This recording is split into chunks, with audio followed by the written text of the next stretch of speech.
अनेक जण संपर्कात आहेत। टप्प्याटप्प्याने शिवसेनेत प्रवेश होईल असं उदय सामंत म्हणाले। बाळासाहेबांचे विचार शिंदेच पुढे नेत आहेत, अनेकांना हे कळालंय असंही सामंत म्हणाले। आम्हाला ऑपरेशन राबवायची गरज नाही असंही उदय सामंत म्हणाले।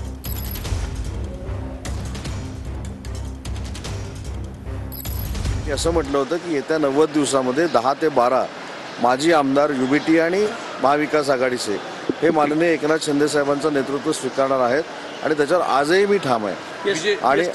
आणि आजही ठाम असताना लोकप्रतिनिधींना रिअलाइज झालेलं आहे की एकनाथ शिंदे साहेबांचं नेतृत्व हे युबीटीपेक्षा अतिशय चांगलं आहे, संवेदनशील आहे, भावनाप्रधान आहे आणि अनेक लोक संपर्कात आहेत, हे आजही मी सांगतोय ना। कालच आम्ही आमच्या संसदेतल्या कार्यालयाचं उद्घाटन केलं आणि आमचे सगळे खासदार उपस्थित होते। ते 9 आकडा चुकीचा सांगतात, 7 आकडा चुकीचा सांगतात। त्यांनी पैकीच्या पैकी खासदारांचा आकडा घ्यायला पाहिजे। ते कोणत्या गुंगीत आहेत हे त्यांनी एकदा समजून घेतलं पाहिजे। त्यांनी वैद्यकीय तपासणी पूर्ण केली पाहिजे स्वतःची की ते कोणत्या गुंगीत आहेत हे लोक।